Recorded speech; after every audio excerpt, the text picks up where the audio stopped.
Hello everyone, this is Dr. Jin Han, and today there'll be no lecture, just a short review. And today is the midterm day, so I'm gonna show you how you should do the midterm.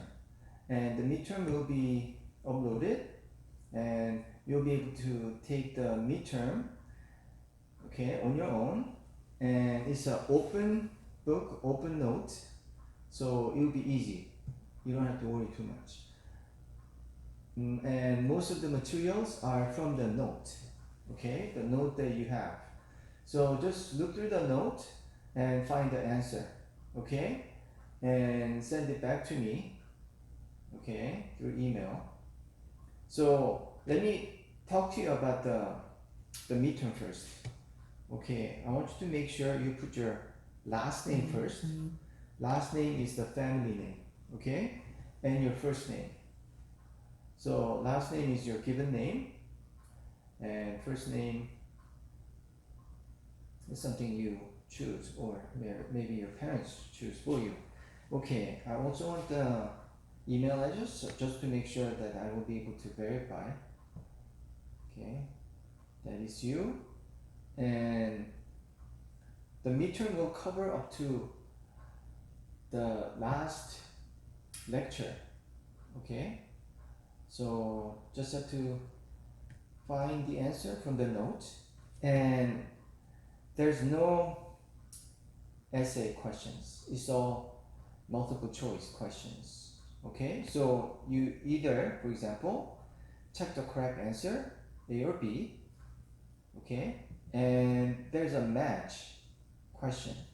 Okay, so for example, okay, there's 4 questions, and on the right side there's the answer. So you have to put maybe like on C, number 4, B, number 1, like that. Okay, I'm not saying that's the right answer, I'm just showing you the example. Okay, and here it says check all that applies. So you need to check not just one, but all that applies to the question. Okay, and same thing for number 4. Okay, and some questions are yes or no. You just check the one that is correct answer. Okay, and there's also true or false, as you could see. Okay, so put T for true, F for false. All right, same thing goes here, and I even put the topic. Okay, so on this category, the child development theories, so you look for answers under child development theories. And actually I didn't put the last week's lecture, so it'll be fairly easy. And so I want you to use the lecture time to take the exam. Okay, not too hard. Alright, and if you have any difficulties, you could email me. I'm sure you will do well. Okay, and we've been talking about, okay, oops, where did it go? Oops. Wrong. Okay, let me just do a quick review of what we left off.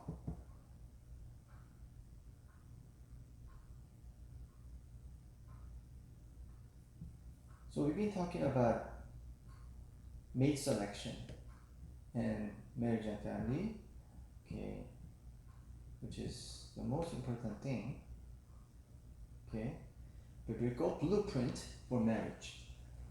Okay, I said, according to the Bible, okay, the God's purpose in marriage is to reflect God's image, mirror, to bless in abundance, multiply, to oversee and rule God's creation, manage, to make each other's complete maturity, and to reflect Christ and church, model. So you're supposed to be the model for the secular world, how Christian couples and Christian families should live a healthy, vibrant, and productive life. And I said godly quality for marriage, or especially for women, is inward beauty, not just outward. But then statistics says that if men and women fall in love and they truly love one another, actually they glow. They become prettier. They become more masculine. So yeah, the body produces healthy love hormones, we found out. And that's why men becomes more creative, become more romantic, and women become more prettier. Because the love hormones help you to be prettier and more romantic. Wonderful, right? But then, according to the research by Yale University professors and researchers, this love hormones last up to 3 months to sometimes 3 years. Okay, so eventually run out. So we call that stage infatuation. So during the infatuation, you tend to just look at your boyfriend or girlfriend's all the positive assets, positive traits. But then when you fall out of love and fall out of this or run out of this hormones, okay, then you focus on the negative, which is not good. Because there's no such a thing as a perfect mate, perfect human being, and there's no such thing as a perfect marriage. Okay, we all have issues, problems, and we are all broken beings, okay? Because we are born into this world as sinful sinners. That's why we have to continually mature. And that's why the maturity is the key word, okay? When we look for the future spouse. So that's why women, inward beauty, not just outward beauty, okay? Being pretty helps, but then that's not every quality of a woman. And even if you marry a most prettiest, gorgeous woman, but if she is very immature, have a bad temper, you won't be able to live with that woman, okay? Just like that. For men, spiritual leadership is the key word, according to the scripture. Why? Because it is the spiritual leadership that really brings out the best in men. And also, the Bible calls men, husband, as head of the family. So in order to have the stability, the balance, and maturity in family life, the head of the family has to be healthier and mature spiritually. And what is spiritual leadership?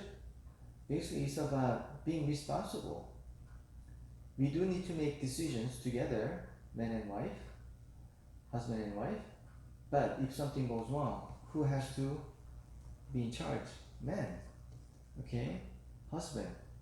Because you're supposed to be the head of the family and you have to be the leader. So, what is the most important responsibility for a leader? You make decisions together with the whole family, but ultimately, okay, you have to gather all the information, all the consensus, and when you make the final decisions together, if something goes wrong, okay, who needs to be blamed? Okay, you are. Okay, that's why when I do counseling with a couple, I put more pressure or more responsibility to the husband. Okay, and that's why spiritually, in order to prepare for the marriage, first you need to know your master. Otherwise, you'll be lost in this world. Okay, you need to know God. You need to know where you're headed, because God is the only one who knows you, past, present, and the future. Because He designed you, He gave you life, and He could also take away the life from you. So, knowing your master give you ultimately, okay, direction, purpose, and everything else. More than anything, your true identity. Okay, because without knowing God, you are like an orphan spiritually. Okay, and socially, you have to know your mission, which is clear. So you need to know how you're gonna support your family, men and women. Okay, you have to have specific direction in your life, and you have to do it. Okay, but so you have to hurry it up. Some men, they just don't know what to do with their life. They move to one job to the other, and they're lost. They just cannot support the family. Then you cannot be responsible financially. So you need to know your mission. And I really believe that whatever job that you have, that's your mission. Okay? Because God gave us different talents, different careers. So regardless of what kind of career you have, that is your holy calling. Okay? And you have to do the best you can to use that platform to glorify God, witness for Christ. You see? So it's not just the pastors and Christian workers that God will applaud for their work. No. Actually, it will be harder for people who work in a secular setting, trying to witness for Christ when all your co-workers are non-Christians. Okay, and also you need to know yourself and your mate, right? We talked about this. So you need to know who you are, okay? And the checklist, okay? Checklist is important. And I'm gonna cover this checklist next week, but let me just give you a preview, okay? With a very short video, and that'll be the end of it, okay? And this is done by Jordan Peterson. I really like this guy. Jordan Peterson, he's the clinical psychologist and a professor at Canada, okay? He is one of the most listened, okay, a teacher on YouTube, and he has huge followers. And he also written quite a few books, and they became bestsellers. So let's listen what he has to say. How to choose a life partners. It's not comprehensive, but at least he talks about key points. With a disorderly person, well, good luck getting along with them. The advantage to being with someone conscientious is, well, they're going to work like mad, but the disadvantage is they're going to work like mad.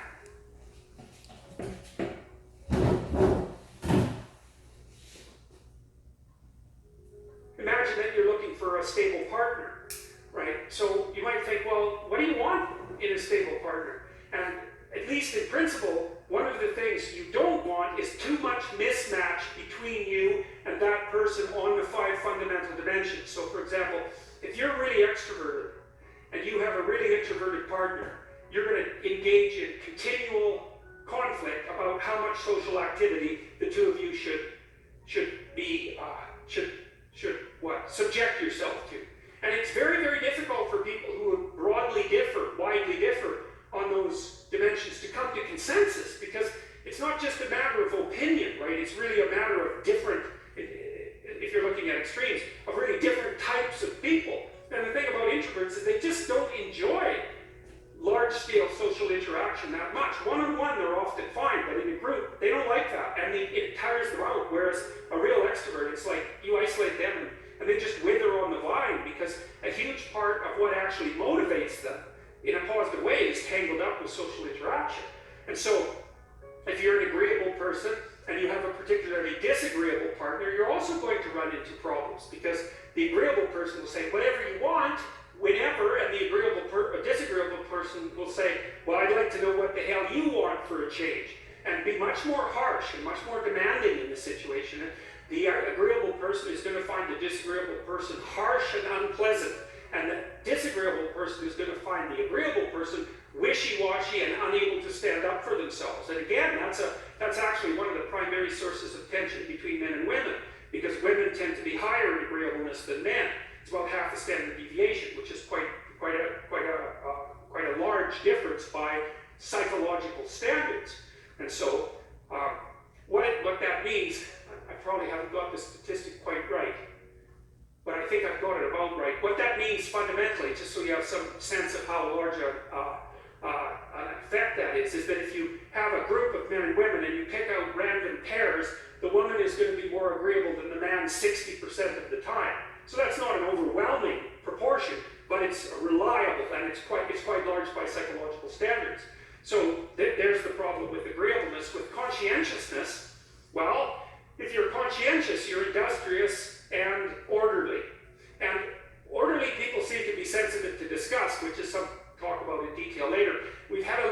hard time specifying exactly what makes industrious people industrious, because it's hard to come up with an animal model for that sort of thing, and there's no theoretical model.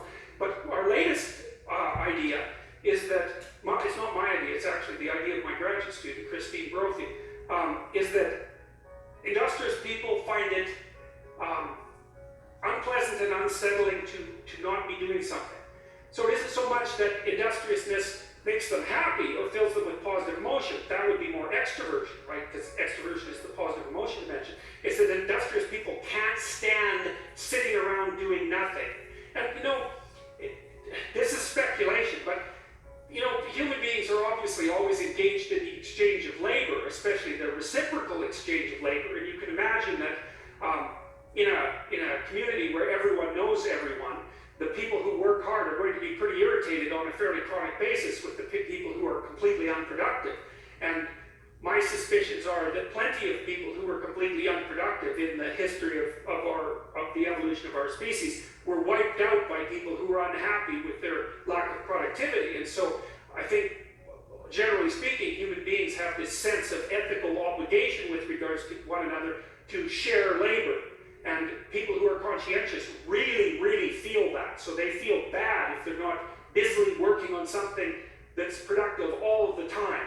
And so the advantage to being with someone conscientious is, well, they're going to work like mad, but the disadvantage is they're going to work like mad. So, if you're looking for a partner that you want to relax with or have fun with, or who isn't uptight, then a conscientious person is probably not a very good choice. On the other hand, if you're a conscientious person and you're living with someone who's really unconscientious, that's good because they might be able to help you relax, but you're not going to be happy with it because they don't work nearly as hard as you do. But even worse, on the orderly dimension, some of you have had roommates and maybe you're more orderly than your roommate. What does it mean? It means you're annoyed mess before they are. And you don't have to be annoyed by mess much before your less orderly roommate for you to be the one that's always running around picking things up. And so actually, one of the things that's emerged from the psychometric analysis is that women are slightly more orderly than men. And I suspect that has something to do with the, what would you call it, inequitable distribution of housework. Because even if imagine that your proclivity is to be triggered by disorder 25 seconds before your partner's, well, you're going to end up, it doesn't take much difference for you to be the one that's always concerned about the mess first. So anyways, and so if you're a really orderly person and you live with a disorderly person, well, good luck getting along with them. They're going to regard you as like uptight and over concerned with details and unwilling to relax, that's for sure. And they're going to regard you as, well, just a bloody mess. And how can anyone possibly live with someone like you? And so another reason why it's useful to understand your personality is because I think it gives you a better crack at finding someone that you can actually live with over the long run. And we don't know what the optimal, I don't think you want to live with someone who's exactly like you, because then both of you have the same strengths and weaknesses, and there's a bit of a problem there, right? Because maybe an agreeable person can use a bit of a disagreeable person around them to balance each other out, and vice versa, right? So we don't understand the optimal balance for long-term thriving in a relationship, but I think we do understand the fact that if you're too different in your traits, that where you're different is going to constitute a chronic source of conflict.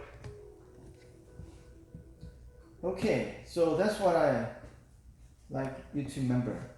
Okay, actually we are attracted to someone who are different from you, and that's why temperament differences is one of the most attraction thing that men and women, okay, are feeling about each other. And yet, if the differences is too much to handle, okay, because each person has a different tolerance, okay, range, and so if it's just too much and you cannot handle it, then you should reconsider. So you're still attracted to someone who are different from you, so that you could be a helper to one another. But if you cannot manage the gap too much, then you definitely need to, okay, think about it and pray about it. Okay, I like everything about Jordan Peterson except he believes in evolution somehow. Okay, anyway, so that's it for today. Okay, you have 1 week to finish the midterm, but then try to finish right away. Okay, because I only talk for few, not the whole hour and a half. So use the rest of the time to just get into the midterm and get it done. Okay? Thank you so much and have a wonderful weekend.